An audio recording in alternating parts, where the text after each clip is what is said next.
Bonjour à tous, bienvenue dans Action, le podcast de Primonial qui vous donne les clés pour mieux comprendre la gestion de patrimoine. Selon Eurostat, la France est championne d'Europe des impôts. En 2020, les recettes totales provenant des impôts et cotisations sociales s'élevaient à environ 50 milliards d'euros. Et d'après la Direction générale des finances publiques, DGFiP, 44% de la population française payait l'impôt sur les revenus en 2020. Mais la France est aussi la championne de la défiscalisation. Au total, on recense pas moins de 471 niches fiscales. Du fait du barème progressif, ce sont les contribuables ayant les plus forts revenus qui sont proportionnellement les plus imposés. Ces derniers sont ainsi incités à défiscaliser. Cette défiscalisation peut prendre plusieurs formes. Abattement, réduction d'impôts, déduction du revenu, déficit fiscal, exonération ou encore crédit d'impôt. Pour faire le point, nous accueillons Alexandre Boutin, directeur de l'ingénierie patrimoniale chez Primonial. Bonjour Alexandre. Bonjour. On utilise bien souvent le mot défiscalisation, mais que veut-il dire exactement ? Alors moi, je préfère utiliser le terme d'économie d'impôt, voire même d'effet de levier fiscal. L'effet de levier fiscal, c'est ce qui contribue à améliorer la perspective de rendement d'un investissement. Quelles sont les différentes formes d'économie d'impôt ? Alors pour matérialiser un avantage fiscal ou une économie d'impôt, il y a différentes stratégies qui sont à utiliser. La première, c'est la diminution de l'assiette qui sert à calculer l'impôt. La deuxième, c'est l'utilisation de la réduction d'impôt. Concernant la diminution de l'assiette d'imposition, on a différents moyens. Le premier, ça va être, par exemple, en matière d'impôt sur le revenu, de diminuer le revenu global imposable qui sert donc à déterminer l'impôt.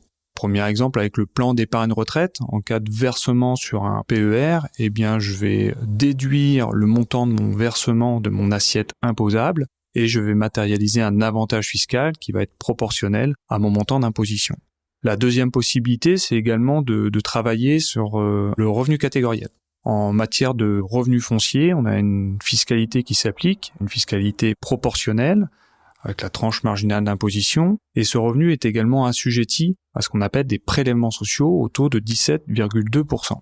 Lorsque je vais réaliser une opération de déficit foncier, je vais diminuer le revenu foncier imposable au niveau de ma tranche marginale d'imposition, mais je vais également diminuer le revenu foncier imposable au niveau de mes prélèvements sociaux. Donc mon effet de levier fiscal va être proportionnel non seulement au montant de mon imposition, à savoir la tranche marginale d'imposition, mais également au montant de mes prélèvements sociaux. La troisième stratégie qu'on peut utiliser en matière d'économie d'impôt, c'est la réduction d'impôt. La réduction d'impôt, elle résulte d'une dépense, souvent plafonnée, auquel on applique un taux. Si je prends l'exemple des FIP ou FCPI, le montant de la dépense retenue est de 12 000 euros et le montant de l'avantage fiscal en vigueur jusqu'au 31/12/2022 est de 25%. À quoi faut-il faire attention avant de défiscaliser ? En matière d'économie d'impôt, ce qui est important finalement, c'est l'investissement. L'investissement prime sur l'avantage fiscal puisque c'est l'investissement qui déclenche l'avantage fiscal. On a différentes contraintes qui sont liées en matière d'avantages fiscaux. Le premier, c'est le plafond global des niches fiscales qui s'applique en matière d'impôt sur le revenu. Aujourd'hui, on a un plafond global des niches fiscales de 10 000 euros qui est le plafond générique. Et puis, on peut avoir un deuxième plafond qui est un plafond majoré de 18 000 euros pour certaines dépenses particulières. Il faut pour cela que l'investissement sélectionné rentre dans le plafond global des niches fiscales. Il y a certains investissements qui sont dans le plafond et il y a certains investissements qui sont hors plafond global des niches fiscales.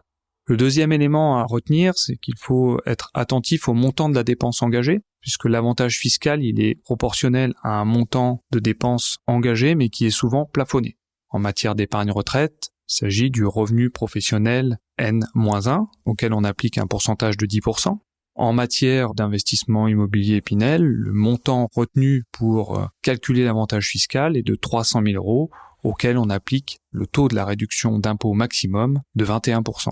Deuxième contrainte, il s'agit de la contrainte qui est liée au plafond retenu pour calculer l'avantage fiscal. Au-delà, la dépense n'est pas retenue pour calculer une économie d'impôt.